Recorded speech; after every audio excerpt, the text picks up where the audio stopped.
Varicose veins కి సరైన చికిత్స కోసం సంప్రదించండి ఎవిస్ హాస్పిటల్.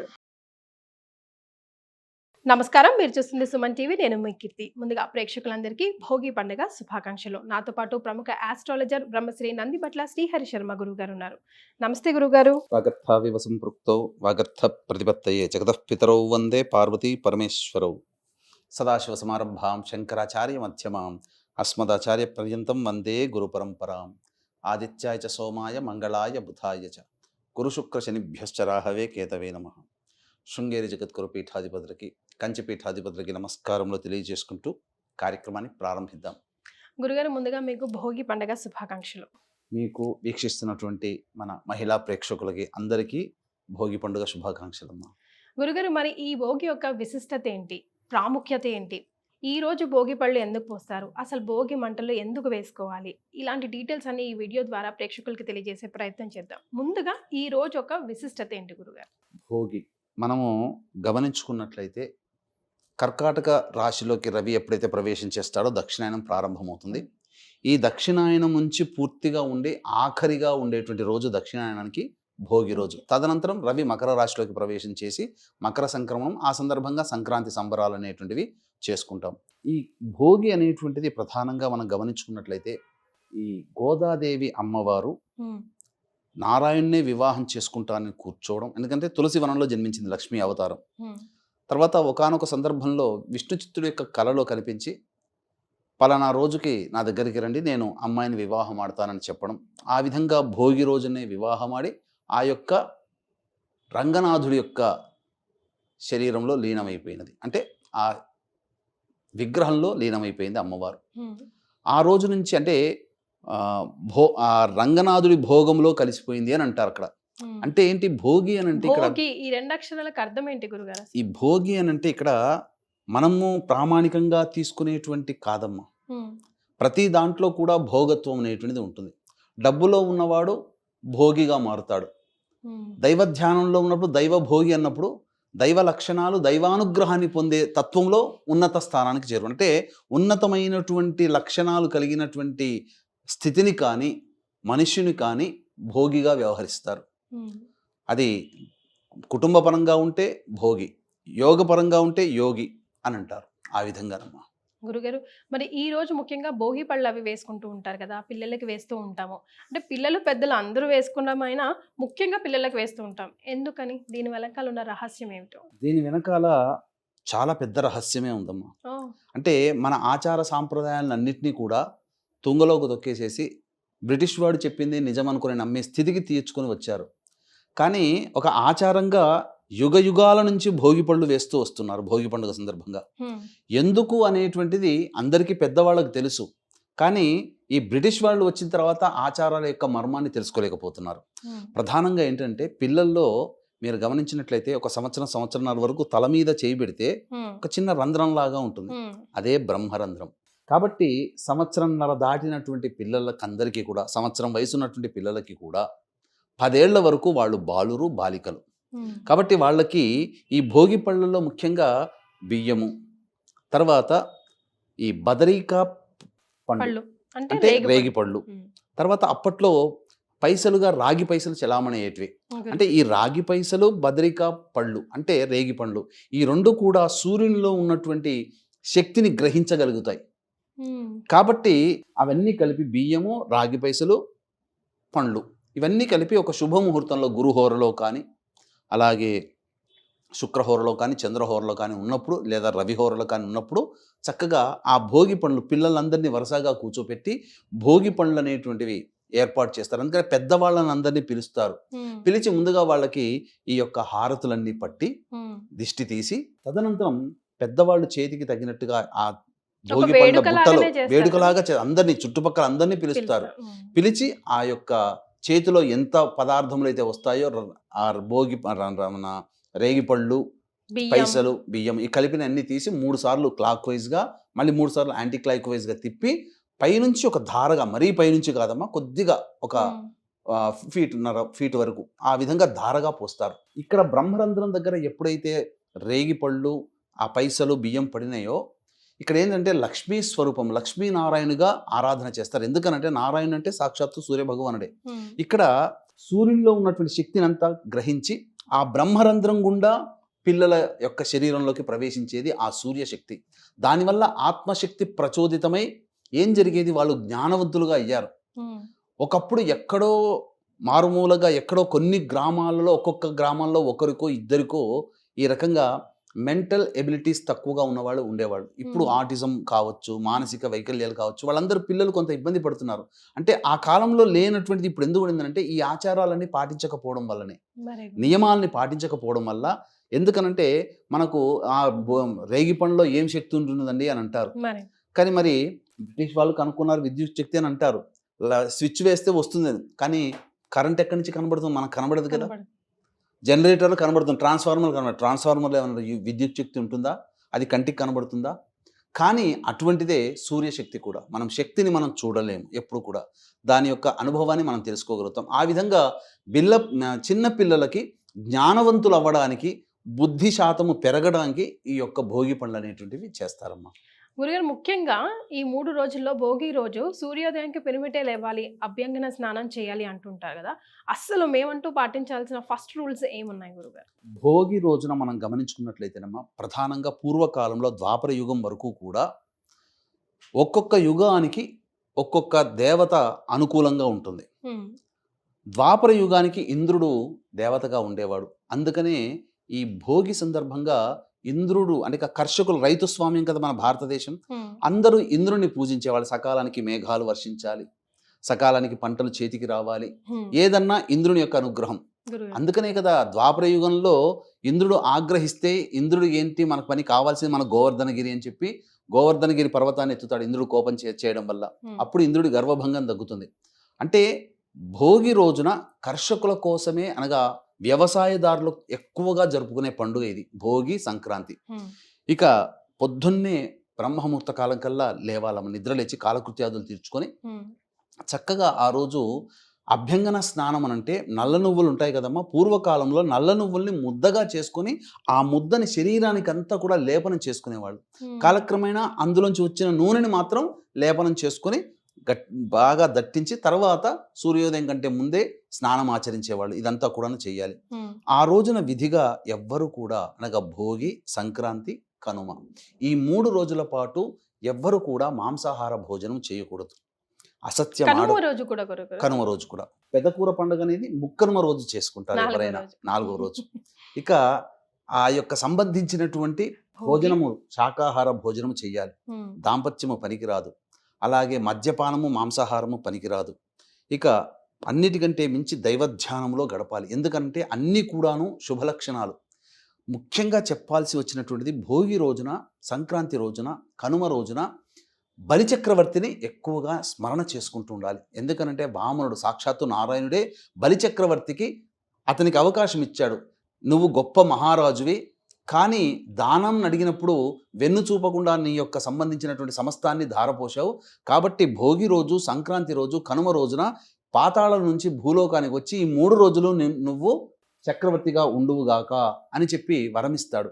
అందుకని ఈ 3 రోజులు ఖచ్చితంగా బలిచక్రవర్తిని ప్రతిరోజు కనీసం 3 సార్లు అయినా కానీ నామస్మరణ చేసుకోవాలమ్మా.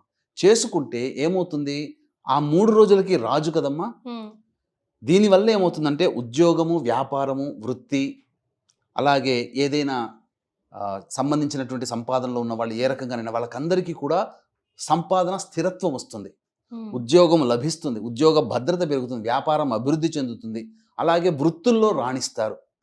ఇక ఉన్నవన్నీ ఇవే కదా. కాబట్టి ఖచ్చితంగా వీక్షిస్తున్నటువంటి మహిళామణులు, మీరైనా ఏ వ్యాపారం చేస్తున్నా, లేదా మీ వాళ్ళు ఏ వ్యాపారం, ఉద్యోగాలు ఇవన్నీ చేస్తున్నా, ఆ రోజంతా పిల్ల పాపలతో బలిచక్రవర్తిని స్నానం చేయగానే దేవుడి దగ్గర నమస్కారం చేసుకుని బలిచక్రవర్తి అయి నమః అనుకుంటూ 3 సార్లు అనిపించండి, చాలా. అంతకంటే పెద్ద కష్టమే ఉందమ్మా. అది తరువాత ఈ యొక్క తదనంతరం ఆ రోజున మినప పిండితో చేసినటువంటి గారెలు కానీ, ఏదైనా మినుములతో చేసినటువంటి సునుండలు కానీ ఖచ్చితంగా భుజించాలి. ఎందుకు అనంటే ఉష్ణాన్ని రేకెత్తిస్తుంది. తర్వాత ముఖ్యంగా బలవర్ధకమైనటువంటి శరీరానికి తోడ్పడుతుంది. ఈ భోగి రోజున, అలాగే సంక్రాంతి రోజున, కనుమ రోజున కూడా మినుములు, తర్వాత నువ్వులతో చేసినటువంటి పదార్థాలు కూడా భుజించాలి. అందుకనే పూర్వకాలంలో కజ్జికాయలు, చకిలాలు అని నువ్వులతో కలిపినటువంటి పిండి వంటల్ని ఎక్కువగా భుజించే అలవాటు సాంప్రదాయం అందులో పెట్టారు. చెప్తే వినరని పిండి పదార్థాల రూపంలో, పిండి వంటల రూపంలో మనకు అలవాటు చేశారు. పులగం ఖచ్చితంగా, నువ్వులన్నం ఖచ్చితంగా తినవలసిందే 3 రోజులు. శాస్త్ర ప్రకారం చెప్పాలి. ఎందుకనంటే ఈ పదార్థాలను తినకపోతే యముడు ఇనుముని కొరికిస్తాడు అని చెప్పి నానుడి సామెత. అంటే ఖచ్చితంగా తినాల్సిందే అని చెప్పి చెప్తారు.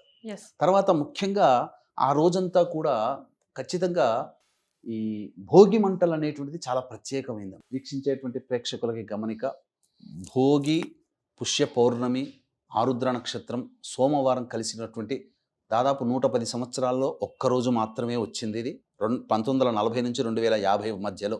అటువంటి మహత్తరమైనటువంటి యోగమైనటువంటి పుణ్య దినం రోజున మధ్యాహ్నం 3 గంటలకి జాతకరీత్యా కలుగు అన్ని రకాల దోషాల నివారణకి, అలాగే శనిదోష నివారణకి మరియు గత జన్మ కర్మదోషాల నివారణకి సర్వదోష నివారణ పూజల హోమాలు పర్ హెడ్ 1500 రూపాయలకి చేయించడం జరుగుతుంది. అవకాశం ఉన్న వాళ్ళు కార్యక్రమ తదనంతరం కాంటాక్ట్ చేసి పూర్తి వివరాలు తెలుసుకోవచ్చు. భోగి మంటల కన్నా ముందు గురుగారు, ఈ సీజన్లో ముఖ్యంగా ఈ 3 రోజులు చుక్కల ముక్కలకి చాలా ప్రాధాన్యత ఉంది. అలాగే గొబ్బెమ్మలు కూడా పెడుతూ ఉంటారు. ఎందుకని గురుగారు? దాని వెనకాల ఉన్న మర్మం? దాని వెనకాల ఉన్నటువంటి మర్మం ఏమిటంటేనమ్మా, పొద్దున్నే లేచి, ఎందుకనంటే ఏ వ్యక్తి అయినా కానీ ధనుర్మాస ప్రారంభం నుంచి ముగ్గులు వేయడం అనేటువంటిది అలవాటుగా మారుతుంది.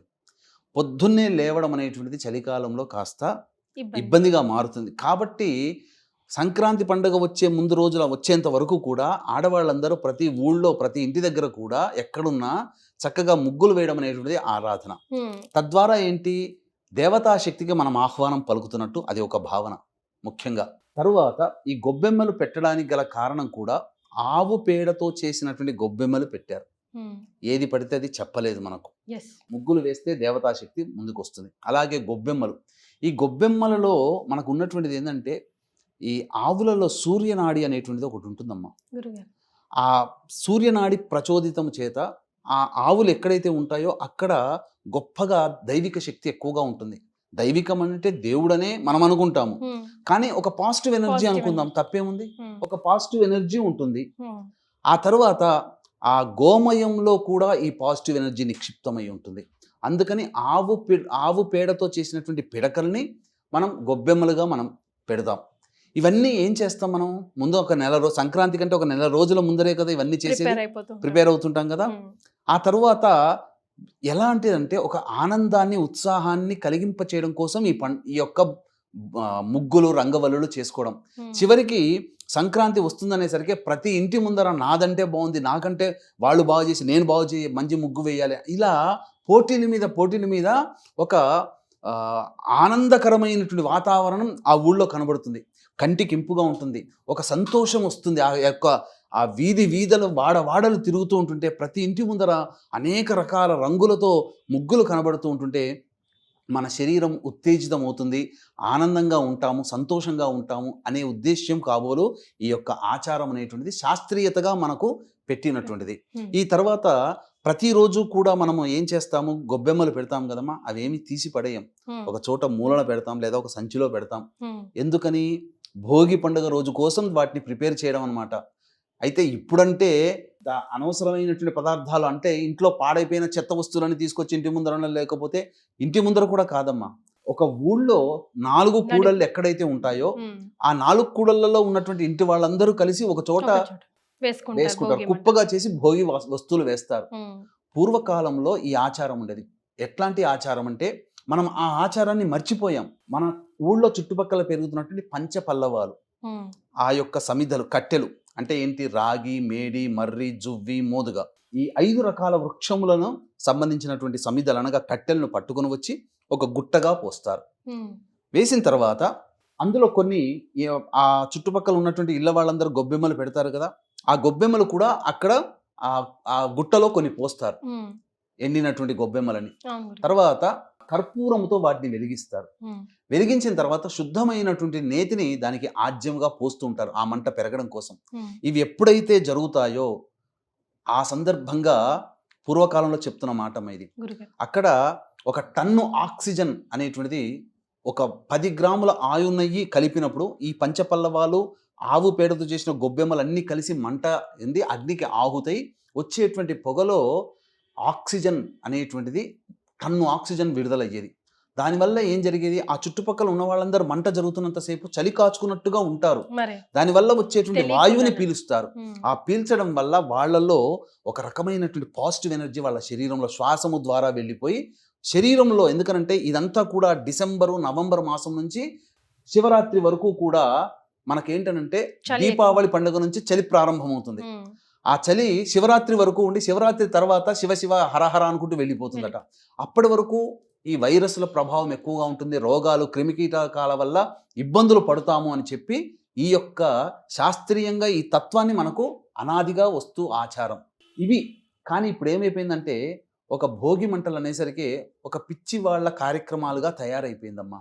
ఇంట్లో మూలన పడ్డ కుర్చీలు మంచాలు విరగ్గొట్టి అక్కడ చేయడం, ఇంకా తర్వాత పనికిరాని వస్తువులన్నీ బట్టలు తీసుకొచ్చి కూడా వేస్తుంటారమ్మా. ఇంకా చెప్పాలని దౌర్భాగ్యం ఏంటంటే సైకిల్ టైర్లు, ఉమ్. బండ్లు బైకుల టైర్లు, ట్రాక్టర్ల టైర్లు తీసుకొచ్చి వేస్తారు, అక్కడ కూర్చుంటారు. అది ఎక్కువసేపు మండుతూ ఉంటుంది, ఆక్సిజన్ కాకుండా కార్బన్ డైఆక్సైడ్ వస్తుంటుంది, పీల్చిన వాళ్ళకందరికి ఇప్పుడు రోగాలు. మరి అందుకని దయచేసి మీ ఇంటి చుట్టుపక్కల ఇట్లాంటివి కనుక ఉంటే ఆవు పేడతో చేసినటువంటి పిడకల్ని కనీసం రావి సమిధలు వస్తాయి, మామిడి సమిధలు వస్తాయి, మోదుగలు ఇవన్నీ ఉంటాయి, అవి వాటిని మాత్రమే వేచి అగ్నికి ఆహుతి చేయండి, భోగి మంటలుగా వేసుకోండి. ఆ చుట్టుపక్కల ఉన్నదంతా కూడా వైరస్లు నశించిపోతాయి. అవి లేకపోవడం వల్లనే ఈ రోజున పసిపిల్లల దగ్గర నుంచి పెద్దవాళ్ళ వరకు అనేక రకాల శ్వాసకోశ సంబంధమైనటువంటి వ్యాధులతో బాధపడుతున్నారు. బాధపడుతున్నా. అది. గురుగారు, మరి హరిదాసు కథ ఎక్కడ చెప్పలేదు ఈరోజు మీరు? హరిదాసు కథ అంటే మనకు పూర్వకాలంలో ఈ హరిదాసు అనేటువంటి భోగి సందర్భంగా ఏంటంటేనమ్మా చక్కగా ఈ సంబంధించినటువంటి దాన కార్యక్రమాలు చేసుకునేటువంటి ఆచారం. ఉమ్. ఈ హరిదాసుగా ఉన్నటువంటి వాళ్ళందరూ కూడా ఏంటంటే హరినామ స్మరణ చేసుకుంటూ ఇంటికి ఊరు ఊరా వాడవాడ ఇల్లు తిరుగుతుండేవాళ్ళు. ఉమ్.